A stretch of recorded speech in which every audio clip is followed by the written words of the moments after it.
बच्चों, साहित्य अध्ययन केंद्र में आपका स्वागत है। वीडियो के इस अंक में आप कक्षा 11वीं के काव्यखंड का तीसरा चैप्टर वे आंखें का पद संख्या 9 और 10 की व्याख्या, अर्थग्रहण संबंधी प्रश्नोत्तर और समय मिलने पर पाठ्य पुस्तक के प्रश्नोत्तर से भी अवगत होंगे।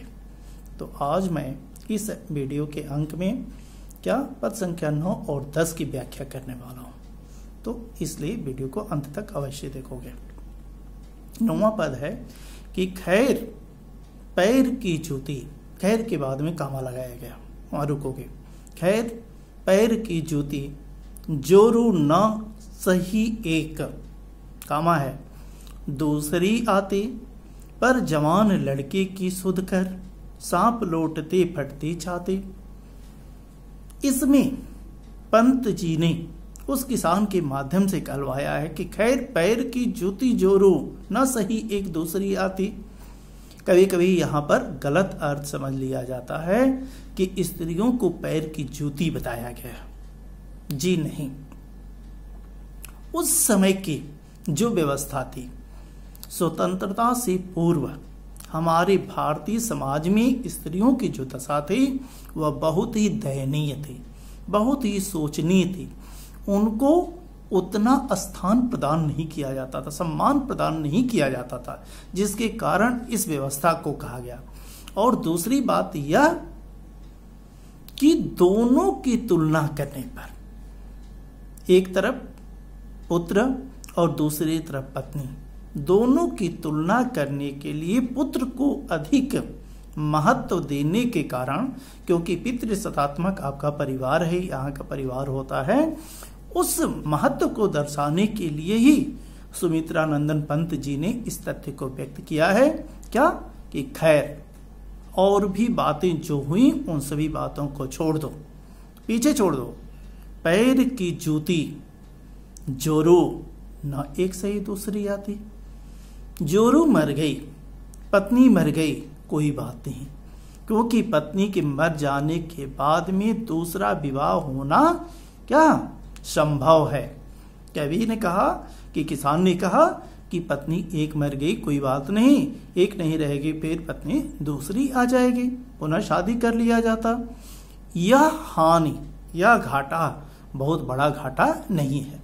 रामचरितमानस में भी इस पंक्ति का उल्लेख आया है, क्या कि नारी हानि विशेष क्षति नाही। बाबा तुलसीदास जी ने कहा है कि नारी हानि विशेष क्षति नाही। रामचंद्र जी के वक्तव्य को व्यक्त कराया गया है उनके बाद। क्यों? वहां पर भाई की तुलना करने के कारण ऐसा तथ्य कहा गया है, और यहाँ पुत्र से तुलना करने के कारण इस तथ्य को उजागर किया गया है कि एक न सही दूसरी आती। खैर इस पद को देखेंगे। खैर पैर की जूती, पैर की जूती के समतुल्य तुलना करने के लिए, जैसे पैर की जूती, एक जूती फट जाती है, आप मार्केट से जाकर के दूसरी जूती खरीद लेते हो, दूसरा जूता खरीद लेते हो, उसी के रूप में उन्होंने कहा कि एक पत्नी मर गई, कोई बात नहीं, पुनः दूसरी पत्नी शादी करके घर लेकर के मैं चला आता। दूसरी आती पर जवान लड़के की सुध, सुध का मतलब क्या होता है? याद। पर कारकुनों की लाठी के द्वारा जो मेरा जवान बेटा मारा गया, उस अपने जवान बेटे को मैं याद करता हूं तो क्या सांप लौटते फटती छाती। उस तथ्य को याद करने के बाद मेरे कलेजे पर सांप लौटने लगता है, सांप लौटने वाली स्थिति हो जाती है और मेरी छाती फट जाती है, विदीर्ण हो जाती है, कलेजा टूक टूक हो जाता है। क्यों? इस स्थिति को याद करके कि महाजनों के शोषण व्यवस्था ने, महाजनों की शोषण व्यवस्था के कारण कारकुनों की लाठी से मेरा जवान बेटा या पीट पीट करके मौत के घाट उतार दिया गया। आज उसी तथ्य को जब मैं याद करता हूं तो मेरा हृदय विदीर्ण हो जाता है, टूक टूक हो जाता है और मेरे हृदय पर सांप लौटने लगता है। सांप लौटना मुहावरा है, मुहावरे का सुंदर प्रयोग किया गया है। और आगे देखेंगे ज्योति जोरू जौ वर्ण की आवृत्ति हो रही है, इसलिए यहां पर भी क्या अनुप्रास अलंकार हो जाएगा। अगला पद, इन्होंने कहा कि पिछले सुख की स्मृति, इन्होंने किसान ने कहा कि पिछले सुख की स्मृति, स्मृति का मतलब होता है याद बेटा। पिछले सुख को जब मैं याद करता हूं, पिछला सुख क्या चर्चा किया गया है कि लहलाते हुए फसलों को देखता था, भरा पूरा परिवार देखता था, घर में पुत्र वधू को देखता था, अपने पुत्र को देखता था, बैलों को देखता था, अपनी सफेद गाय जिसको इसमें संज्ञा दिया गया है उजरी, इन सबसे परिपूर्ण किसान के अपने खेत थे, अपना एक परिवार था, अपना स्वाभिमान था, उन सबसे परिपूर्ण जो इसका सुख था, उस सुख की तरफ में परोक्ष रूप से कहा है क्या कि पिछले सुख की स्मृति, जब मैं अपने पिछले सुख को याद करता हूं तो क्या होता है, पिछले सुख की स्मृति आंखों में, पिछले सुख की यादें जब मेरी आंखों में आती हैं, अर्थात उनको जब मैं याद करता हूं तो होता क्या है, क्षण भर, क्षण भर का मतलब क्या हुआ, पल भर, एक पल के लिए क्या होता है, चमक है लाती, मेरी आंखों में चमक आ जाती है कि वाह क्या मेरा परिवार था, कितना सुंदर मेरा परिवार था, मेरा भरा पूरा परिवार था, मैं भी संपन्न किसान की श्रेणी में था। लेकिन तुरंत, कवि ने कहा कि तुरंत ही एक पल के लिए उन्होंने याद किया अपना पिछला सुख, तो प्रसन्नता से किसान भर गया, उसका हृदय प्रसन्न हो गया। लेकिन दूसरे ही पल तुरंत शून्य में गड़ वह चितवन, चितवन का मतलब दृष्टि, एक दृष्टि वह अपने वर्तमान पर डालता है कि मैं क्या था और इस समय क्या हो गया हूं। वर्तमान स्थिति को याद करते ही तीखी नोक सदृश्य बन जाती, चुभन उत्पन्न करने लगती है, तीखी नोक सदृश्य बन जाती वह दृष्टि, वह चितवन, तुरंत ही वह शून्य में गड़ जाती है। किसान अपने अंदर देखने लगता है, अपने वर्तमान को देख करके तुरंत ही दुखी हो जाता है। जिस तरीके से तीखी नोक नुकीली होती है, चुभन पैदा करती है, वैसे ही किसान के इस वर्तमान स्थिति को याद करने के बाद में उसकी स्थिति होती है, अर्थात उसके हृदय में भी वह क्षोभ होने लगता है, पीड़ा उत्पन्न होने लगती है, उसका हृदय कष्ट से भर जाता है। आशय क्या, आशय क्या है, इसके कहने का मतलब क्या है कि किस तरीके से मेरा भरा पूरा परिवार था और एक एक करके सभी लोगों ने मेरा साथ क्या किया, छोड़ दिया। वे स्मृतियां उसके लिए क्या दुखदायी बन जाती हैं, उस दिन को याद करके वह दुखी हो जाता है। तो यह है कवि सुमित्रानंदन पंत जी का संपूर्ण पद और उनकी व्याख्या। इस पर आधारित प्रश्न कैसे बनते हैं इनको देख लेंगे आप। पैर की जूती किसे कहा गया है, इसमें किस पर व्यंग किया गया है। पैर की जूती किसके लिए कहा गया है, पहले आप इसको समझेंगे कि पैर की जूती किसको कहा गया है। पैर की जूती की संज्ञा पत्नी को दी गई है। पैर की जूती से तुलना किसकी की गई, पत्नी की गई है। क्यों, इसके माध्यम से इन्होंने कहा कि फिर से इसमें किस पर व्यंग किया गया, इसके माध्यम से भारत के ग्रामीण समाज की उस दकियानुशी भावना पर व्यंग किया गया है जो पत्नी को पैर की जूती के समान सम्मान देता है। अर्थात ऐसा कभी होना नहीं चाहिए। पत्नी तो क्या है, अर्धांगिनी है, आपके आधे अंग की मालकिन है, उसको सम्मान मिलना चाहिए। तभी तो कहा गया है बेटा कि यत्र नार्यस्तु पूज्यन्ते रमन्ते तत्र देवता, यत्र नार्यस्तु न पूज्यन्ते तत्र सर्व कार्य आफला भवन्ति। आशय क्या, जहां नारियों का सम्मान होता है वहां देवता निवास करते हैं, जहां नारियों का सम्मान नहीं होता है वहां पर संपूर्ण कार्य क्या होते हैं, निष्फल हो जाते हैं, उनका कोई औचित्य नहीं रह जाता है। तो इन्होंने कहा। अब आइए प्रश्न, किसान के मन में किसकी मृत्यु पर अधिक दुख है और क्यों? उत्तर होगा कि किसान के मन में अपने पुत्र की मृत्यु पर सबसे अधिक दुख है, क्योंकि जब वह उसको याद करता है तो उसके हृदय पर क्या सांप लौटने लगता है और उसकी छाती फटने लगती है, उसका कलेजा विदीर्ण होने लगता है। इन्होंने कहा कि क्यों? महाजनों की शोषण व्यवस्था ने इनके बेटे को लाठी से पीट पीट करके मौत के घाट उतार दिया था। उसको जब ये याद करते हैं तो इनके हृदय में क्षोभ उत्पन्न होने लगता है। अगला प्रश्न इस पर बनता है, इंपॉर्टेंट प्रश्न, कि किसान की आंखों में कौन से पिछले सुख चमक भर लाते हैं? कौन से सुख, किस सुख की बात? इसकी चर्चा मैंने पढ़ाते समय अभी किया था। क्या? उसके हरे भरे लहलहाते हुए खेत, उसका भरा पूरा घर द्वार, उसके पैल, स्नेह भरी उजली गाय, जिसको उसने उजली गाय की संज्ञा प्रदान किया है, जवान बेटा, पतोहू, पत्नी, नन्ही सी पोती, सबके शब्द क्या दुखदाई बन गए। कभी ये सुखदाई थे, सुख देने वाले थे, और इनको याद करके क्या इनकी आंखों में चमक आ जाती है कि किस तरीके से मेरा भरा पूरा परिवार था। करा कि किसान की चितवन शीघ्र ही शून्य में क्यों गड़ जाती है? एक तरफ तो अभी उनकी आंखों में चमक आई थी, लेकिन अगले ही क्षण क्या किसान की चितवन शीघ्र ही शून्य में क्यों गड़ जाती है? आशय कि किसान आज अपने आप को लुटा पिटा दिया है, मतलब उसका एक एक सुख उसे उसकी दीनता और विवशता की याद दिलाता है, और जो पिछला सुख था आज वह सुख समाप्त हो गया है। जो सुख थे वह आज दुख के कारण बन गए, क्योंकि एक एक करके सभी लोगों ने इनका साथ छोड़ दिया है। तो यह है आपका यह चैप्टर।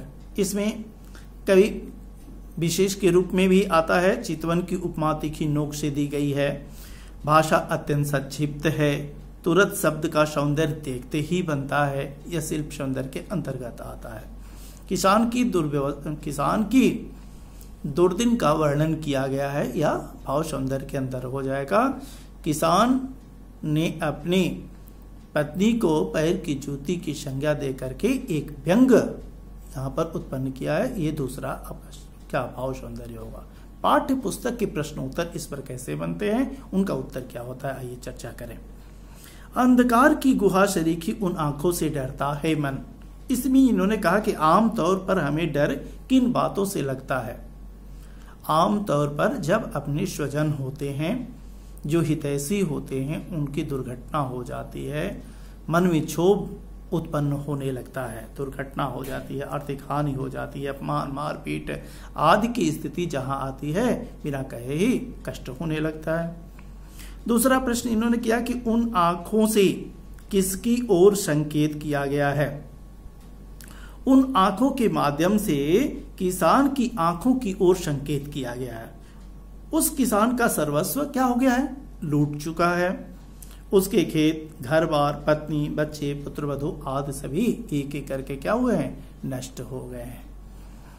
अगला प्रश्न बनता है कि कवि को उन आंखों से डर क्यों लगता है? उन आंखों से डर इसलिए लगता है क्योंकि उनमें दारुण निराशा व्याप्त है, उनमें दूर दूर तक घोर अंधकार व्याप्त है, उनमें भय व्याप्त है, खालीपन है, दुख और दुख, केवल दुख ही दुख उसमें है। अगला प्रश्न कि डरते हुए भी कवि ने उस किसान की आंखों की पीड़ा का वर्णन क्यों किया है? डरते हुए भी उन्होंने उसकी पीड़ा को व्यक्त क्यों किया? करने का रीजन क्या है, उसका कारण क्या है? क्योंकि वह समाज को बताना चाहता है ताकि लोग उसके साथ में सहानुभूति रखें, अत्याचारी महाजनों और थानेदारों का पर्दाफाश हो सके, किस तरीके से ये लोग समाज के रक्षक ही आज किस तरीके से भक्षक बन गए हैं, इस तथ्य को लोग क्या करें, जाने समझे। अगला प्रश्न है, यदि इन आंखों से नहीं डरता क्या तब भी वह कविता लिखता। प्रश्न है कि क्या उन आंखों से यदि नहीं डरता तो भी क्या कविता लिखी जाती।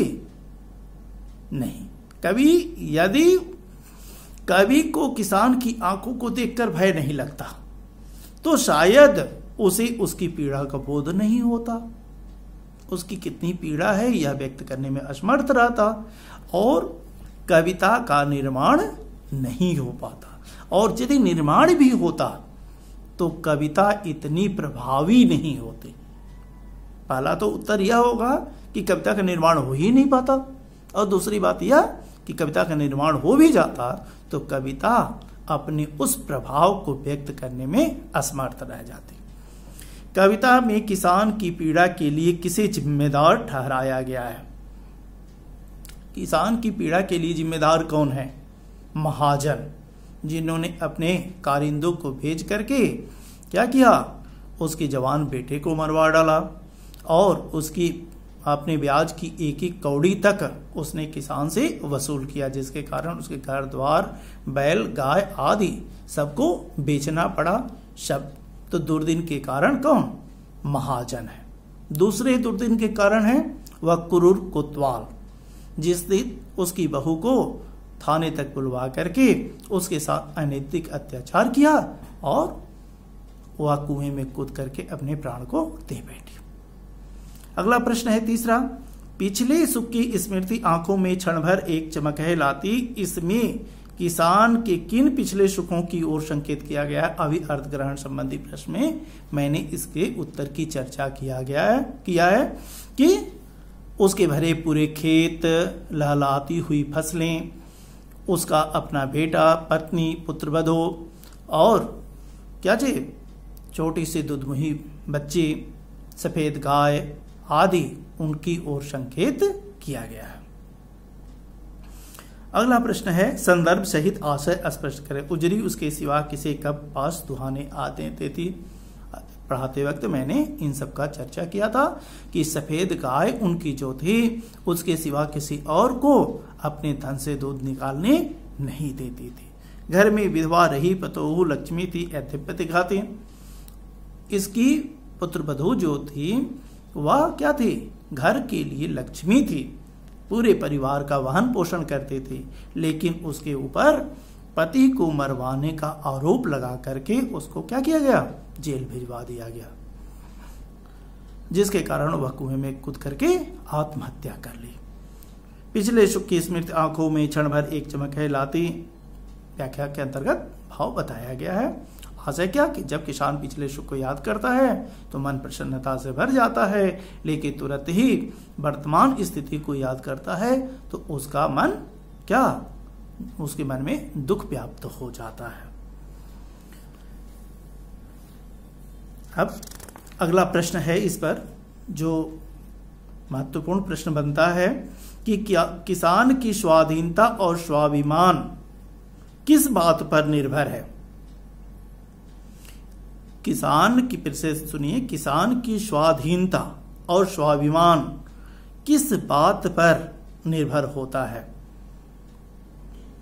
किसान की स्वाधीनता और स्वाभिमान उसकी आर्थिक दशा पर निर्भर होता है। उसकी आर्थिक स्थिति यदि सुदृढ़ है, मजबूत है, उसके भरे पूरे खेत, लहलाती हुई फसलें, घर द्वार आदि सब कुछ ठीक है, अपने खेत, तो उसका स्वाभिमान चरम सीमा पर होता है। लेकिन यदि वह किसी कर्ज के कारण, ये किसी न किसी कारणवश उसका साथ छोड़ देते हैं, लहलाती हुई फसलें नष्ट हो जाती हैं, घर द्वार बिक जाता है, गाय बैल पुत्रवधू, ये पत्नी बच्ची पुत्र आदि यदि उसके साथ छोड़ देते हैं तो किसान की स्थिति दयनीय हो जाती है।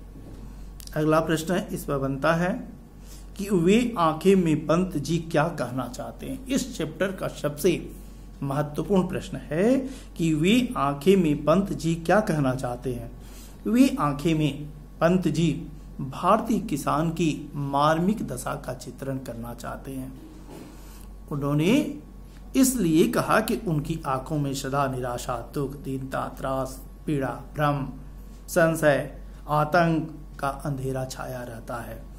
उसकी हरी भरी खेती महाजनों की शोषण व्यवस्था के बलि चढ़ जाती है और जो प्रसन्न किसान रहता है वह दुखी किसान अपने दुख को व्यक्त करने में लग जाता है। तो कहीं न कहीं ये जो महाजनों की व्यवस्था है, इसकी शोषण के जो शिकार किसान होते जा रहे हैं, उससे हम सबको क्या छुटकारा दिलाने का प्रयास करना चाहिए।